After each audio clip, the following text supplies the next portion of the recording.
back to me. When they play, I feel like I've seen the guys, the Doorstop Pokemon trainer. So I think it makes sense. I think maybe trying to throw, this might be like the matchup that he exclusively goes for. So I feel like I have seen both characters. I've seen both ZSS and the PT from Doorstop. So makes sense to go maybe a different character than what Geist is expecting, or maybe because they played so much, he knew this was coming, you know? Yeah, something that I really... Sorry. Something that I really like when you come when you get to cast these long rivalries is once you get to a certain amount of sets in between you and another player, it's no longer about the character. Yeah. In my opinion, at least, it's all about the player to player. Yeah. So we're going to see Geist and Doorstop do things to cover specifically things that only the other person does. We might never see Doorstop do this against any other Bayo, but we'll see Doorstop do something specific against Geist in general. And I do love to see matchups like that. We got a lot of them back home, but Geist firing on all cylinders here, getting Doorstop at 117%, going off stage pretty far, and I absolutely love the Witch time to catch the Flare Blitz. Yeah, absolutely. I love the fact that that's just so free. If you bonk, then and there's so much end lag as well. So one of the things that you mentioned though, like you said, talking about specific player matchups, we see a lot of down smashes coming out from Doorstop, and it's mostly because understands that usually Geist wants to be in the air, and so uses the down smashes to catch the landings and uses the up smash to anti-air. So very, very good awareness right here, and good combo game, good SDI. I mean, they're just playing this so well. A lot of these options might be suboptimal, you know, to the untrained eye. Yeah, but like you said, because this is such a rivalry that we're gonna see some crazy things just to kind of, like you said, read some of the options. Yeah. And something that I'm noticing here too is Doorstop is a heavy Squirtle player, which actually is really good because you're so much smaller than the other two. Yeah. So, and you're faster, so you get to kind of weave in and out of Bayo's burst range a lot. But unfortunately, that does mean that you are going to take a lot of damage when you do get hit, and it's going to be a lot scarier for you because you are so much more likely to lose a stock. Yeah, and I actually really like the fact that, you know, you switch to Ivy and you see like 1 or 2 nairs, or 1 or 2 Razor Leaves potentially, because, I mean, you don't want to run the risk of throwing a projectile at Bayonetta at this percent, or else you will definitely die. Yeah, exactly. So we'll see here. So we'll see how the two of them are able to actually get something started here. But we have the Charizard online here. Not sure what we're going to be able to do. Yeah, it's so hard. It's so scary fighting against Charizard sometimes because he can just kind of eviscerate a stock. People don't talk about how scary Charizard can be. And there you go. There's one of them. I mean, obviously, one of the craziest Charizards I've ever seen, actually, Leo's cousin back in Mexico, Surge, playing Charizard in Smash 4, so playing PT and Ultimate. Definitely very, very strong. We've seen some crazy stuff, but that jab sequence will be enough to do it. And we have one more stock right here between Doorstop and Geist. But, I mean, look, 134, Squirtle back throw will definitely kill. Yeah. Maybe even a smash attack to maybe anti-air again. And we see these up tilt up airs. Actually kind of crazy to see that for sure. Yeah, that's such a, like, it's so scary because it's like, oh my god, I'm getting hit by Squirtle up tilt, and I might just die to the up air. But, oh, fantastic switch. But Geist is going to SD due to the switch there and not really be able to secure anything out of it. Oh, wow. Still able to pan it out right here. Gets a ton of damage right here off of Squirtle or off of Charizard. I mean, now this, if you find one aerial right here, could potentially be it. So you got to be careful here with your Doorstop. Got to play this so... yeah, you're dead. Yeah, that rapid jab is going to be the finisher there as we move on to game number 2. Honestly, I really liked a lot what I was seeing, though. Like I mentioned previously with the Squirtle being able to weave in and out of Bayo's burst range, we're going to want to see a lot more of that coming out from Doorstop moving forward. I mean, Geist is doing a really good job just kind of not really caring about any of that and just kind of being like, I'm going to keep doing Bayo things and do whatever you want. I'm going to jump 3 times and throw out 5 fairs. You know, like, what are you going to do about it? But no, for sure. I mean, regardless, though, I mean, it was pretty hard fought. We do see, you know, Doorstop keeping it nice and close. I mean, we saw the set count. we didn't see the game counts. You know what I mean? That is true. So, that is true. Yeah, so we didn't see the game count, so we don't know for sure exactly like how, you know, how they go normally.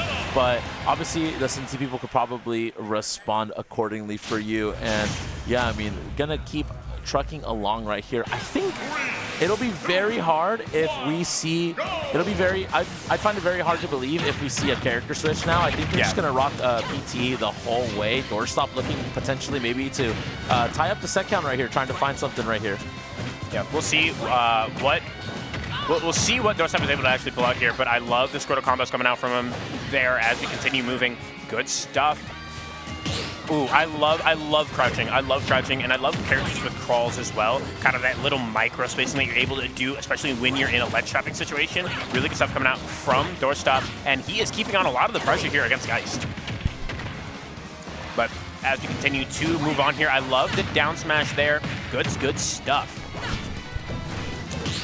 Yeah, right now, I mean, it's crazy jab block scenario right here. I love the up smash right there. Obviously, down smash, forward smash are not killing center stage, so that up smash almost killed though. So would have been crazy to see for sure.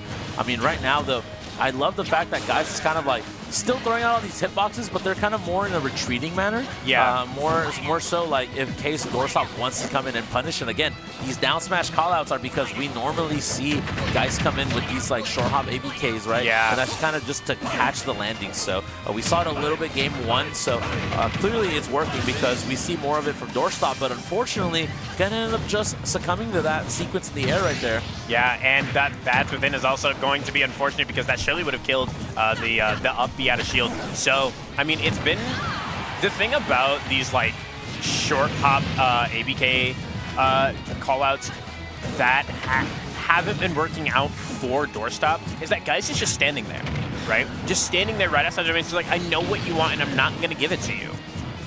Yeah, 100%. But right now, this is one of the crazy things about the matchup is that Charizard just combo food. That's going to be it, right? Yeah, there it is. An unfortunate little combo there for Doorstop, but we're able to get up there maybe, but no, Geist is just firing on all cylinders yet again.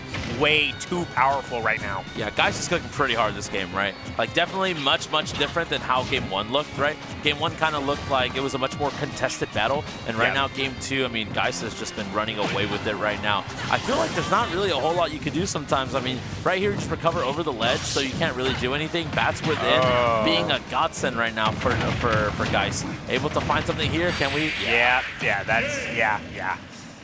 Insane to see. Like crazy ways to think that, you know, we see Geist kind of being a personal escort for Doorstop, like the Blast Zone, sir. Here's your escalator ride to the Blast Zone. Yeah, here you go. You know, stairway to heaven, as they would say. Yeah, exactly. You know what I mean? So definitely going to keep coming along, but I mean, still going to stick with the PT though. Yeah. I mean, I respect sticking to the PT and really sticking it out because you do see sometimes where people switch, like we saw earlier with Honor vs. Sen, is they make the switch kind of as a last-ditch effort, but when you've been playing for so long on a character in a set, to me, it's always worth it to just stick it out all the way. If you're going to make the switch, make it early. Yeah, 100%. Because I mean, we see sometimes like the switch happens at a tilt, so yeah, that does make a lot of sense for sure. So, but right now, I mean, this is the ledge trapping that you kind of want to see from Doorstop. The problem is like if he could, he would just stay Squirtle the whole time. The problem is like your kill power is crazy. The kill potential is really crazy. Like you just die so early, and sometimes you do lack that kill power. This might be it. Yeah, not just yet. Doorstop is pretty familiar with the DIs when it comes to the Bayo combos. We're going to switch to Ivysaur. I maybe want to see a little bit more Ivysaur gameplay. That Razor Leaf is going to be really huge for controlling a lot of space against Doorstop there. But we're getting a lot of hard callouts coming out from Doorstop, and they're not really paying off in his favor. If anything, they're actually harming him a lot more because Geist is so ready for all of these hard callouts and is there with Punish almost every single time. Yeah. And the problem with the projectile, like you mentioned earlier, like it's definitely very good in neutral, but when you see it coming as Geist, you can react and just throw out an easy witch time every single time. But, you know, obviously maybe burst range at that point is just kind of a hard read. But regardless, you know, opting to switch to the Charizard earlier and definitely going to lose that stock though off stage, just kind of getting carried over there. And now Doorstop does have another chance right here. Wow, okay. That hits underneath ledge, and it kills. So good for you. Obviously, Doorstop looking a lot cleaner this game number 3, obviously, compared to the second game where we kind of just saw Geist run away with it. So yeah, exactly. Good stuff coming out from Doorstop there. Now we're going to see these Scrotal combos. We're going to get a lot. Ooh, I like that grab. Fantastic forward air, forcing an air dodge out. Can we find a ledge trap? No, but Doorstop doesn't seem to care. Baiting out the Witch Time and continuing on with a lot of damage here on stock number 2. Yeah, definitely cooking a lot more. It's finding a lot more conversions off of these grabs, off of the aerials, but we're also seeing a lot more awareness of what Geist wants to do, what Geist wants to do in terms of approach options, in terms of throwing out the hitboxes. We see a lot more punishes coming in from Doorstop, which is why it's working out so well. And now, for the first time, we see Geist kind of having to take the offensive because you have to go in and get damage, but now Doorstop just kind of staying at a nice range and catching the punishes accordingly, and now has a pretty good lead. One more big hit potentially could be the stock right here. Yeah, exactly. And I mean, you're on Squirtle, so you're going to be taking a lot more damage. And oh, fantastic switch coming out from Doorstop, able to get the spike, and now you're in a much more favorable position. Oh, Dash Grab not going to do it right there. We saw the chase. You saw Doorstop was aware of that situation. Unfortunately, not able to pan out. Yeah, it's going to be, that should be it.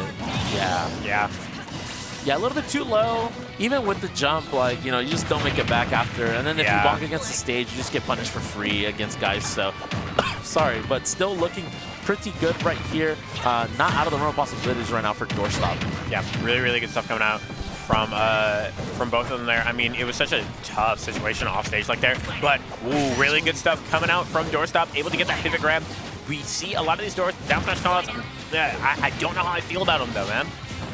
You know, you're getting punished. You're getting pretty hard punished almost every single time for them, and you're not really getting a lot of reward if you do hit them. Yeah, we saw it mostly game 1, and we saw them work mostly game 1, but then I think after game, oh, no way. No way! 64 before the hit.